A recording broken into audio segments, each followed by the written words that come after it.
సన్నబియ్యంతో పేదలకు కడుపు నింపుతున్నామన్నారు సీఎం రేవంత్ రెడ్డి. దేశమంతటా ఈ పథకాన్ని విస్తరించాలని కేంద్రాన్ని కోరారు. రాష్ట్రానికి బాయిల్ రైస్ కోటా పెంచాలన్నారు. మరోవైపు హైదరాబాద్లో ట్రాఫిక్, వరదల నియంత్రణకు ఆర్టిఫిషియల్ టెక్నాలజీ వినియోగంపై ఎనలాగ్ సంస్థ సీఈఓ అలెక్స్తో చర్చలు జరిపారు సీఎం రేవంత్ రెడ్డి.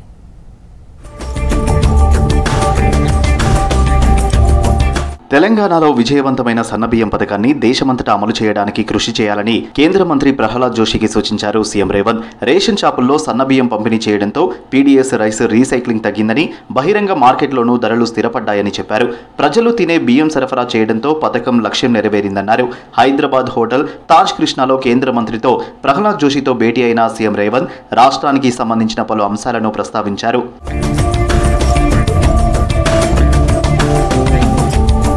2024-25 రబీ సీజన్కు సంబంధించి అదనంగా 10 లక్షల మెట్రిక్ టన్నుల బాయిల్డ్ రైస్ కోటా పెంచాలని కేంద్ర మంత్రిని కోరారు సీఎం రేవంత్. పీడీఎస్ కింద సరఫరా చేసిన లెబీ రైస్కు సంబంధించి 1468 కోట్ల సబ్సిడీ విడుదల చేయాలన్నారు. పీఎంజీకేవై 5వ దశకు సంబంధించి పెండింగ్లో ఉన్న 343 కోట్ల 27 లక్షల నిధులు రిలీజ్ చేసేలా చూడాలన్నారు. ఎఫ్సీఐ గోదాముల్లో నిల్వ ఇబ్బందులు అధిగమించేందుకు అదనపు బాయిల్డ్ రైస్ ర్యాక్లు కేటాయించాలన్నారు. 15 లక్షల మెట్రిక్ టన్నుల గోదాముల నిల్వ సామర్థ్యం పెంచుకునేందుకు సాయం అందించాలని కోరారు.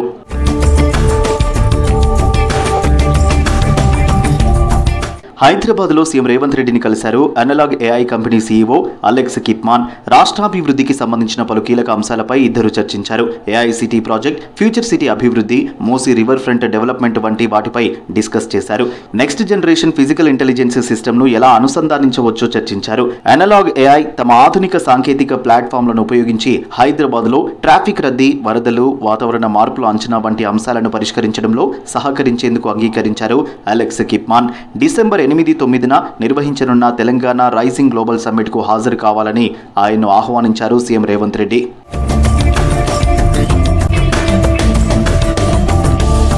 ప్రముఖ విద్యావేత్త చుక్కా రామయ్యకు 100వ బర్త్డే విషెస్ తెలిపారు సీఎం రేవంత్ రెడ్డి. యువత భవితకు బంగారు బాటలు వేసి ఐఐటి రామయ్యగా పేరుగాంచిన ఆయన రాష్ట్రానికి గర్వకారణమని కొనియాడారు. చుక్కా రామయ్య మరిన్ని పుట్టినరోజులు జరుపుకోవాలని కోరుకుంటున్నట్టు ఎక్స్లో పోస్ట్ చేశారు సీఎం రేవంత్.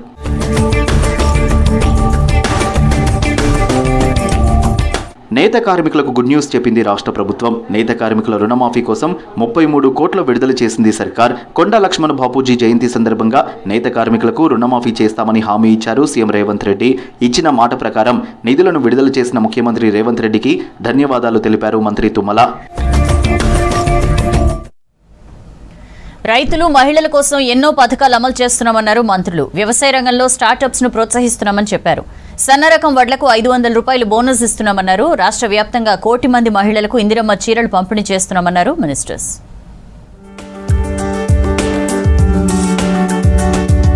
వ్యవసాయ రంగంలోనూ సరికొత్త టెక్నాలజీ వస్తుందన్నారు డిప్యూటీ సీఎం బట్టి విక్రమార్క. రైతులకు ఉచిత విద్యుత్ని అందించిన గొప్ప నాయకుడు వైఎస్ఆర్ అని గుర్తు చేశారు. ఇప్పుడు సీఎం రేవంత్ రెడ్డి కూడా సాగుకు ఎక్కువ ప్రియారిటీ ఇస్తున్నారని చెప్పారు. హైదరాబాద్ హెచ్ఏసీసీలో ఎర్త్ సమ్మిట్ ప్రారంభించారు బట్టి, తుమ్మల. రైతు భరోసా పేరుతో ఎకరానికి 12,000 రూపాయలు అందిస్తున్నామన్నారు బట్టి. స్టార్టప్స్ని ప్రోత్సహించడంలో రాష్ట్ర ప్రభుత్వం ముందు ఉందని, బ్యాంకులు కూడా చేయూత అందించాలన్నారు Tummala. Agriculture is not just an economic sector, it is the original soul of India. Technology is not a threat to this soul, it is all an ally, and institutions like NABARD are its protectors. Let us move forward together with compassion, with courage, and with the confidence that India's best days are not behind us but ahead of us. Thank you very much. వ్యవసాయ పరంగా గౌరవ ముఖ్యమంత్రి రేవంత్ రెడ్డి గారి నాయకత్వంలో సమస్యలు ఉన్నప్పటికీ పెద్ద ఎత్తున సుమారు 1,00,000 కోట్లు పైబడి బట్టి గారి ఆధ్వర్యంలో ఈ 1 సంవత్సరన్నర కాలంలోనే రైతాంగాన్ని ఖర్చు పెట్టాం. ఆ ఖర్చు ఆ యొక్క రైతుల యొక్క జీవితాల్లో వెలుగులు నింపాలని, తద్వారా భారత ఆర్థిక వ్యవస్థలో భాగస్వామ్యమైనటువంటి వ్యవసాయాన్ని ముందుకు తీసుకెళ్లాలని, వ్యవసాయ రంగం లేకుండా భారత ఆర్థిక వ్యవస్థ స్థిరంగా నిలబడటానికి అవకాశం లేదు. తెలంగాణకు బాయిల్డ్ రైస్ లక్ష్యాన్ని పెంచాలని కేంద్ర మంత్రి ప్రహ్లాద్ జోషిని కోరారు మంత్రులు ఉత్తమ్ కుమార్ రెడ్డి, కోమటిరెడ్డి వెంకటరెడ్డి. 10 ఏళ్ల నుండి పెండింగ్లో ఉన్న 1400 కోట్ల సీఎంఆర్ బకాయిలు వెంటనే రిలీజ్ చేయాలన్నారు. 2024-25 ఖరీఫ్ సీఎంఆర్ డెలివరీ కాల పరిమితిని 60 రోజులు పెంచాలన్నారు. నల్గొండలో నూతనంగా నిర్మించిన భారత ఆహార సంస్థ డివిజన్ కార్యాలయం ప్రారంభోత్సవంలో కేంద్ర మంత్రి జోషితో కలిసి పాల్గొన్నారు మంత్రులు ఉత్తమ్, కోమటిరెడ్డి. పీడీఎస్ సబ్సిడీ కింద 343 కోట్లు రిలీజ్ చేయాలన్నారు మంత్రి ఉత్తమ్. నల్గొండ జిల్లాకు 2500 టన్నుల సామర్థ్యం కలిగిన బత్తాయి కోల్డ్ స్టోరేజీ కేంద్రం మంజూరు చేయాలన్నారు మంత్రి Komatireddy. Additional allocation of boiled rice target for KMS 24-25 Rabi crop. Honorable Minister Sir, we request that additional 10 lakh metric tons boiled rice target may be allocated under KMS 24-25 Rabi crop to facilitate timely completion of CMR deliveries. Valencia oranges, sweet growers use sustainable methods for quality fruit supported by local nurseries and a network of wholesale ensuring supply for both fresh and consumption, and industries like juice manufacturing, and thus fruit is widely appreciated for its distinct sweetness. Thin red, high juice content and favorable shelf life. The agro-climatic condition of Nalgonda gives the oranges a characteristic flavor profile that distinguishes them from the other orange growing regions of the country. గత BRS సర్కార్ library cess నిధులను పక్కదారి పట్టించిందన్నారు మంత్రి వివేక్ వెంకటస్వామి. అయితే library సెస్ను గ్రంథాలయాల అభివృద్ధికి వాడేందుకు కేబినెట్లో ప్రస్తావిస్తానని చెప్పారు. Hyderabad Afzalgunj state central లైబ్రరీలో 58వ నేషనల్ లైబ్రరీ వారోత్సవాల్లో పాల్గొన్నారు వివేక్. లైబ్రరీకి వెళ్తే అన్ని సబ్జెక్టులపై అవగాహన వస్తుందని చెప్పారు. పుస్తకాలన్నింటినీ డిజిటలైజేషన్ చేయాలని సూచించారు.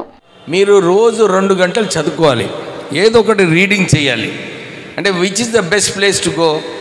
Library is the best place to go.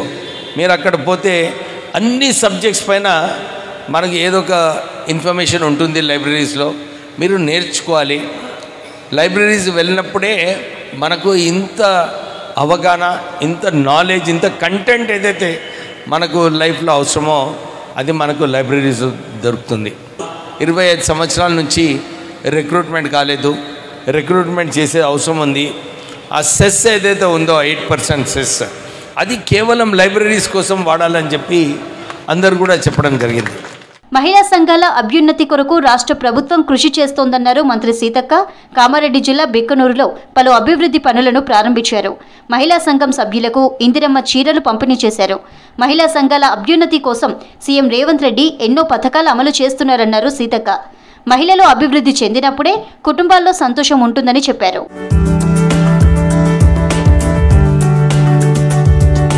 Formula ఈ కార్ రేస్ కేసులో మాజీ మంత్రి కేటీఆర్ ప్రాసిక్యూషన్ చేసేందుకు గవర్నర్ జిష్ణుదేవ్ వర్మ అనుమతిచ్చారు. 54,88,00,000 నిధుల దుర్వినియోగం జరిగినట్లు ఆరోపణలపై ఏసీబీ మరోసారి ప్రశ్నించనుంది. ఇటు ఫార్ములా ఈ కార్ రేస్ కేసులో ఈడీ వేగం పెంచుతోంది. గవర్నర్ విచారణకు ఆమోదించడం రాజ్యాంగబద్ధమన్నారు ఎమ్మెల్సీ అద్దంకి దయాకర్. ఇప్పుడు కేటీఆర్ విషయంలో సీఎం రేవంత్ ఏం చేస్తారో చెప్పాలన్నారు బండి సంజయ్. ఫార్ములా ఈ కార్ రేసింగ్ కేసులో మాజీ మంత్రి కేటీఆర్ ప్రాసిక్యూషన్ చేసేందుకు గవర్నర్ జిష్ణుదేవ్ వర్మ అనుమతించారు.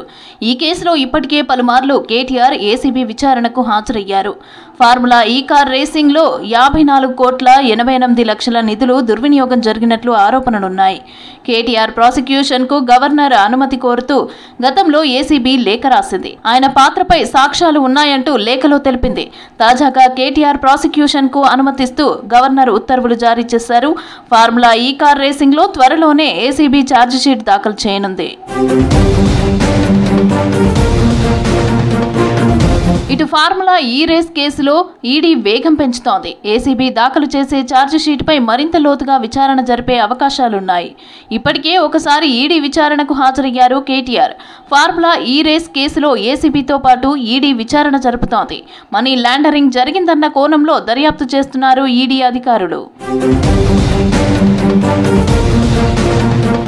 ఈ ఇన్నాళ్ళు కేటీఆర్ విచారణకు కేంద్రం అనుమతి ఇవ్వలేదని విమర్శించారని, ఇప్పుడు కేటీఆర్ ప్రాసిక్యూషన్ కు గవర్నర్ అనుమతించారని చెప్పారు బండి. ఇప్పుడు కేటీఆర్ విషయంలో సీఎం రేవంత్ ఏం చేస్తారో చెప్పాలన్నారు కేంద్ర మంత్రి. కేసీఆర్ ఆస్తులు జప్తు చేసి జైలుకు పంపుతామన్నారని చెప్పారు. ఇప్పుడు ప్రభుత్వం ఎన్నో విమర్శించింది కదా, ఇప్పుడు చెప్పాలి, రాష్ట్ర ముఖ్యమంత్రి సమాధానం చెప్పాలి ఏం చేస్తారన్నది. గవర్నర్ ఆమోదం పర్మిషన్ ఇవ్వద్దనే కాంగ్రెస్ పార్టీ కోరుకున్నది. ఎందుకంటే బీజేపీని బదనాం చేయాలి. ఎందుకంటే వాళ్ళ మధ్యలో ఉన్నాయి కదా, దోస్తాను ఉంది కదా. 2 సంవత్సరాలే రాష్ట్ర ముఖ్యమంత్రి గారు ఏమన్నారు, ఎన్నికలకు రాకముందు మొత్తం ఉన్న రికవరీ చేస్తా, ఆస్తులు జప్తు చేస్తా, దున్నిస్తా, కేసీఆర్ కుటుంబాన్ని జైలుకు పంపుతా అన్నాడు. కనీసం జైలు కాదు, కనీసం వాళ్ళు ముట్టుకున్నటువంటి పాపన పోలే. కేటీఆర్ పై గవర్నర్ విచారణకు ఆమోదించడం రాజ్యాంగబద్ధమని అన్నారు ఎమ్మెల్సీ అద్దంకి దయాకర్. బీఆర్ఎస్ వాళ్ళు తప్పుడు ప్రచారం చేస్తున్నారని విమర్శించారు. తప్పు చేస్తే చట్టం ముందు ఎవరైనా ఒకటేనని అన్నారు అద్దంకి. కేటీఆర్ చేసింది ముమ్మాటికి తప్పని భావించింది ప్రభుత్వం కాబట్టి కేసు పెట్టింది. చట్టబద్ధంగా న్యాయబద్ధంగా ఈరోజు చర్యలు తీసుకోవడానికి సిద్ధపడుతున్న క్రమంలో గవర్నర్ గారు ఇచ్చిన ఈ అనుమతి అనేది ప్రభుత్వాన్ని సపోర్ట్ చేసినట్టుగా, ప్రభుత్వం తీసుకుంటున్న చర్యలు న్యాయబద్ధమైనట్టుగా మనకు అర్థమవుతున్న పరిస్థితి. కాబట్టి ఇప్పటికైనా విచారణకు సహకరించి ఏ విధంగా ఎందుకు అలాంటి తప్పు చేయాల్సి వచ్చిందో విచారణ సంస్థల ముందు, ఏసీబీ ముందు కానీ కోర్టుల ముందు కానీ చెప్తే మంచిది. ఫార్ములా ఈ కార్ రేసులో దాదాపు 55 కోట్ల రూపాయలు అక్రమ చెల్లింపులు జరిగినట్టు 2024 డిసెంబర్ 19న కేటీఆర్ పై ఏసీబీ కేసు పెట్టింది. Senior IAS Aravind, engineer BLN Reddy నిందితులుగా ఉన్నారు. కేబినెట్ అనుమతి లేకుండానే విదేశీ కంపెనీకి చెల్లించినట్టు అభియోగాలున్నాయి. ఎన్నికల కోడ్ ఉన్న టైంలో విదేశీ కంపెనీకి నగదు భారీగా చెల్లింపులు చేశారు. మరోవైపు ఐఏఎస్ అరవింద్ కుమార్ ప్రాసిక్యూషన్ కు అనుమతి కేంద్రం దగ్గర పెండింగ్ లో ఉంది. ఇక ఈ కార్ రేస్ విచారణ లొట్టపీస్ కేసు అంటూ గతంలో ప్రభుత్వంపై అనేక సార్లు సెటైర్ వేశారు కేటీఆర్. కేంద్ర ప్రభుత్వంపై కాంగ్రెస్ నేతలు ఆరోపణలు చేయడం మానుకోవాలని హెచ్చరించారు బీజేపీ నేతలు. ఆపరేషన్ కగార్ అంశంలో విమర్శలు చేయడం మానుకోవాలన్నారు. దేశంలో ఎక్కడైనా హింస, నక్సలిజం, మావోయిస్టు దాడులు జరగకుండా ప్రజలను రక్షించడమే కేంద్ర లక్ష్యమన్నారు. గత ప్రభుత్వం బండి సంజయ్పై అక్రమంగా పెట్టిన పేపర్ లీక్ కేసును హైకోర్టు కొట్టివేసింది.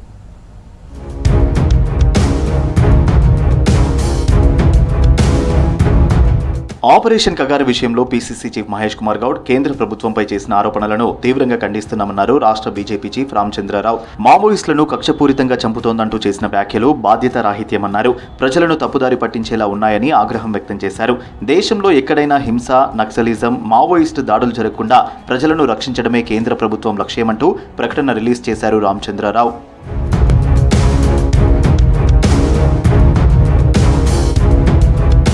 బండి సంజయ్కి హైకోర్టులో ఊరట దక్కింది. గత ప్రభుత్వం అక్రమంగా పెట్టిన పేపర్ లీక్ కేసును హైకోర్టు కొట్టివేసింది. ఇది పూర్తి నిరాధారమైన కేసని కోర్టు తోసిపుచ్చింది. ఉదయం 9 గంటలకు హిందీ పేపర్ లీక్ అయితే రాత్రి సంజయ్పై కేసు పెట్టడం కుట్రపూరితమేనని హైకోర్టు అభిప్రాయపడింది. కోర్టు తీర్పుతో సంజయ్ అభిమానులు సంబరాలు చేసుకుంటున్నారు. ద్వేషంతోనే సంజయ్పై ఆనాటి ప్రభుత్వం కేసు పెట్టిందని చెప్పారు. హైకోర్టు తీర్పు బీఆర్ఎస్ నేతలకు చెంపపెట్టన్నారు సంజయ్.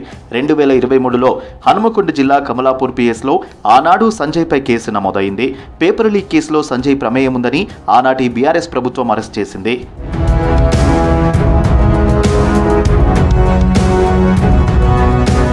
సంజయ్పై పేపర్ లీక్ కేసు హైకోర్టు కొట్టివేయడాన్ని స్వాగతిస్తున్నామన్నారు బీజేపీ జాతీయ ఉపాధ్యక్షురాలు డీకే అరుణ.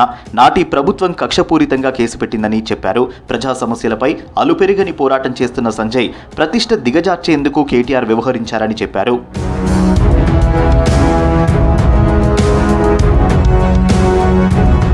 హనుమంతుడిపై రాజమౌళి వ్యాఖ్యలు దురదృష్టకరమన్నారు తమిళనాడు, కర్ణాటక బీజేపీ సహ ఇన్ఛార్జ్ పొంగులేటి సుధాకర్ రెడ్డి. రాజమౌళి తక్షణమే క్షమాపణలు చెప్పాలని సూచించారు. కోట్లాది మంది భక్తుల మనోభావాలను దెబ్బతీశారని వ్యాఖ్యానించారు. ప్రముఖ దర్శకుడు రాజమౌళి గారు హనుమంతుడిపైన చేసినటువంటి వ్యాఖ్యలు అసందర్భం. కోట్లాది మంది భక్తుల మనోభావాలను దెబ్బతీసే విధంగా మాట్లాడారు. అనేక సినిమాలు, బాహుబలి లాంటి సినిమాలు, శివలింగం చూపించిన విధానం అన్నీ కూడా చాలా విషయాలు ఉన్నాయి. ఒకవైపు తన కుటుంబ సభ్యులకి నమ్మకం ఉందని తను ఒక రకంగా భక్తుల మనోభావాలు దెబ్బతినేటట్టు మాట్లాడినటువంటి విధానం బాగలేదు. దానికి పైన క్లారిటీ ఇచ్చి ఆ వ్యాఖ్యలను ఉపసంహరించుకుంటే బాగుంటుందనేది ఆ సూచన. కోటి మందికి చీరలు ఇస్తే మహిళల ఉన్నతి జరిగినట్టా అని ముఖ్యమంత్రిని ప్రశ్నించారు బీజేపీ మహిళా మోర్చా రాష్ట్ర అధ్యక్షురాలు శిల్పారెడ్డి. మహిళలకు చీరలు పంపిణీ వెనుక ఉన్న మతలబేంటో చెప్పాలన్నారు. లోకల్ బాడీ ఎన్నికల్లో మహిళలు లబ్ధి పొందేందుకు ముఖ్యమంత్రి కొత్త గేమ్ను తెర మీదకు తెచ్చారని విమర్శించారు శిల్పారెడ్డి. కోటి మంది మహిళలకి చీరలిస్తే కోటీశ్వర్లు ఎట్లా అవుతారా అనేది మాకు ఇంకా అర్థం కాని విషయం. నిన్న వారన్న మాటని చీరల పంపిణీ ద్వారా మహిళల ఉన్నతి, తెలంగాణ ప్రగతి జరుగుతుందంట. చీరలిస్తే మహిళల ఉన్నతి ఎట్లా జరుగుతుంది, దాని ద్వారా తెలంగాణ ప్రగతి ఎట్లా జరుగుతుంది అనేది రేవంత్ రెడ్డి గారు సమాధానం ఇవ్వాల్సిన అవసరం ఉంది. 1,68,00,000 మహిళలు ఉంటే కేవలం 1,00,000 చీరలు మాత్రము మహిళలకు పంచుతా ఉంటున్నారు. మరి మిగతా 68 లక్షల మహిళలు మీ కోట ఇచ్చిన ఆడబిడ్డలకి మీరు ఎందుకు ఇవ్వడం లేదు? బీజేపీ కార్పొరేటర్లపై దాడిని ఖండిస్తున్నట్లు తెలిపారు బీజేపీ నేతలు. జీహెచ్ఎంసీ స్టాండింగ్ కమిటీ సమావేశంలో బీజేపీ కార్పొరేటర్లపై జరిగిన దాడి అప్రజాస్వామికమన్నారు. కేంద్రం నిధుల వినియోగంపై ప్రశ్నిస్తే పోలీసులతో కార్పొరేటర్లపై దాడి చేయించడం సరికాదన్నారు.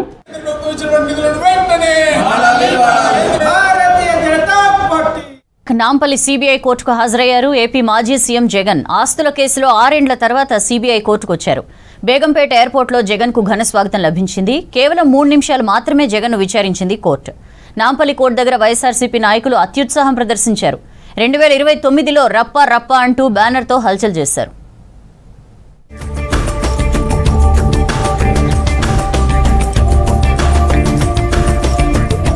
అక్రమాస్తుల కేసులో హైదరాబాద్ నాంపల్లి సీబీఐ కోర్టుకు హాజరయ్యారు ఏపీ మాజీ సీఎం జగన్. అంతకుముందు బేగంపేట ఎయిర్పోర్టుకు అభిమానులు భారీగా చేరుకొని ఘన స్వాగతం పలికారు. వైఎస్ జగన్ వెంట మాజీ మంత్రి విడుదల రజనీ కూడా ఉన్నారు. రోడ్డు మార్గంలో ర్యాలీగా ఎయిర్పోర్టు నుండి బయటకు వచ్చారు జగన్. నాంపల్లి కోర్టు సమీపంలో వైఎస్ఆర్సీపీ నాయకులు అత్యుత్సాహం ప్రదర్శించారు.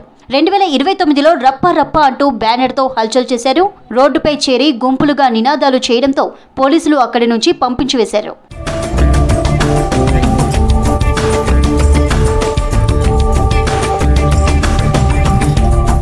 ఆరేళ్ల తర్వాత వ్యక్తిగతంగా కోర్టుకు హాజరయ్యారు వైఎస్ జగన్. ఈ నెల 21న వ్యక్తిగతంగా హాజరు కావాలని కోర్టు తెలిపినా ఒకరోజు ముందుగానే కోర్టుకు వచ్చారు. 2013 సెప్టెంబర్ నుంచి బెయిల్పై ఉన్నారు జగన్. గతంలో పలుమార్లు వ్యక్తిగతంగా హాజరు కావాలని ఆదేశించినా సెక్యూరిటీ రీజన్స్ చెప్పి హాజరు నుంచి మినహాయింపు పొందారు జగన్. మొత్తం 31 కేసుల్లో నిందితుడిగా ఉన్నారు వైఎస్ జగన్. సిబిఐ ప్రత్యేక న్యాయస్థానం ముందు మన గౌరవ మాజీ ముఖ్యమంత్రి వర్యులు జగన్మోహన్ రెడ్డి గారు హాజరు కావడం జరిగింది. వారు విదేశాలకు వెళ్లినప్పుడు కోర్టు వారు కండిషన్ పెట్టడం జరిగింది. తిరిగి వచ్చిన తర్వాత కోర్టులో హాజరు కావాలని. ఆ కోర్టు ఆర్డర్ను గౌరవించి వారు ఈ రోజు వచ్చి కోర్టులో హాజరు కావడం జరిగింది. వారి యొక్క హాజరును కోర్టు వారు రికార్డు చేసి పిటిషన్ క్లోజ్ చేయడం జరిగింది. అట్లాంటిది ఏం లేదండి. ప్రస్తుతానికి ఈ రోజు ఆ పిటిషన్ మాత్రం ఏం కామెంట్ చేయలేదు, ఎలాంటి కామెంట్ చేయలేదు, ఎలాంటి క్వశ్చన్ చేయలేదు. ఓన్లీ వారి యొక్క ప్రెజెన్స్ మాత్రమే రికార్డు చేసుకుని పిటిషన్ క్లోజ్ చేయడం జరిగింది. విదేశీ పర్యటన అనుమతి పిటిషన్లో భాగంగా కోర్టు ఆదేశాలతో జగన్ ఈ రోజు కోర్టుకు హాజరయ్యారు. పిటిషన్ను న్యాయస్థానం క్లోజ్ చేసింది. కేవలం 3 నిమిషాలు మాత్రమే విచారణ జరిగింది. జగన్ అపియరెన్స్ను కోర్టు రికార్డ్ చేసింది. రెగ్యులర్ కేసులతో సంబంధం లేకుండా జగన్ న్యాయస్థానానికి వచ్చారు.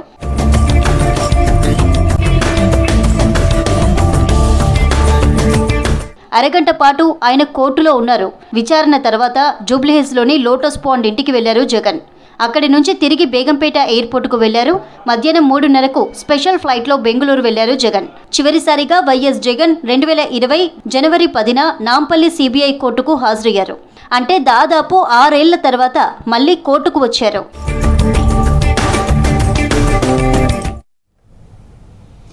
రాష్ట్రపతి గవర్నర్లకు పెండింగ్ బిల్స్ విషయంలో న్యాయస్థానాలు గడువు విధించలేవని సుప్రీంకోర్టు స్పష్టం చేసింది. 3 నెలల గడువు విధిస్తూ గతంలో సర్వోన్నత న్యాయస్థానం ఇచ్చిన తీర్పుపై ఆర్టికల్ 143 కింద రాష్ట్రపతి కోర్టును రిఫరెన్స్ కోరారు. దీనిపై విచారణ జరిపిన సీజేఐ జస్టిస్ బీఆర్ గవాయ్ నేతృత్వంలోని రాజ్యాంగ ధర్మాసనం అలాంటి గడువులు ఉండబోవని క్లారిటీ ఇచ్చింది. అయితే అకారణంగా బిల్లుల్ని పెండింగ్లో పెడితే మాత్రం కోర్టులు జోక్యం చేసుకోక తప్పదంటూ తమ అభిప్రాయం వెల్లడించింది సుప్రీంకోర్టు.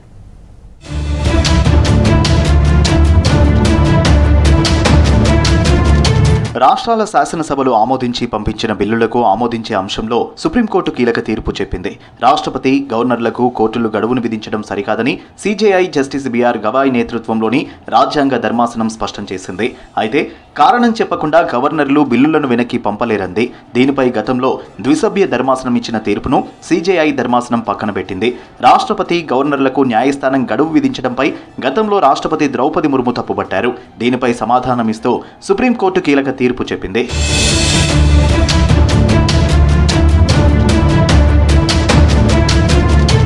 విచారణ సందర్భంగా సుప్రీంకోర్టు కీలక వ్యాఖ్యలు చేసింది. గవర్నర్కు రాజ్యాంగపరంగా 3 ఆప్షన్లుంటాయని, అందులో ఒకటి బిల్లులకు సమ్మతి తెలియజేయడం, రెండవది కారణం చెప్పి బిల్లును రిజర్వ్లో పెట్టడం లేదా రాష్ట్రపతికి పంపడం, మూడవది బిల్లును తిరస్కరించి అసెంబ్లీకి పంపడం అని తెలిపింది సుప్రీంకోర్టు. ఈ 3 ఆప్షన్లు ఎంచుకోవడంలో గవర్నర్ విచక్షణాధికారాన్ని ఉపయోగిస్తారని, ఇందుకు న్యాయస్థానాలు గడువు విధించడం సబబు కాదని అభిప్రాయపడింది సుప్రీంకోర్టు.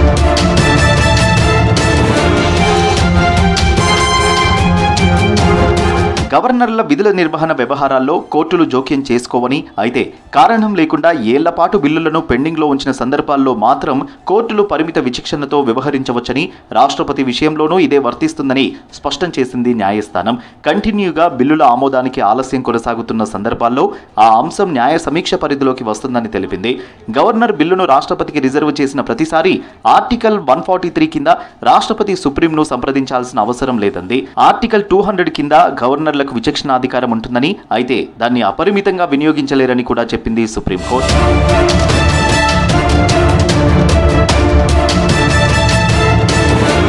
శాసనసభలు 1కి 2 సార్లు ఆమోదించిన బిల్లులను గవర్నర్లు ఆమోదం తెలపకుండా కాలయాపన చేయడం, రాష్ట్రపతి పరిశీలనలో ఉన్నవి తీవ్ర జాప్యానికి గురికావడంపై ఈ ఏడాది ఏప్రిల్లో సుప్రీంకోర్టు సంచలన నిర్ణయం తీసుకుంది.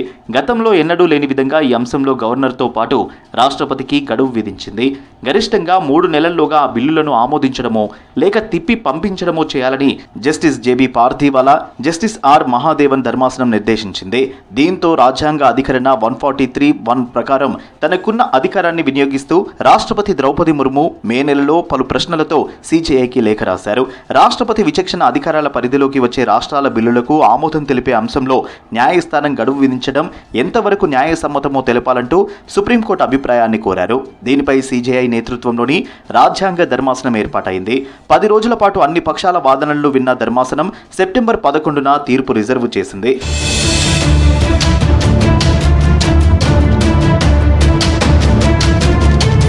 వివిధ రాష్ట్రాల అసెంబ్లీ బిల్లులను కొందరు గవర్నర్లు పెండింగ్లో పెడుతున్నారు. ఈ క్రమంలో తమిళనాడు ప్రభుత్వం వేసిన పిటిషన్పై సుప్రీంకోర్టు సంచలన తీర్పు ఇచ్చింది.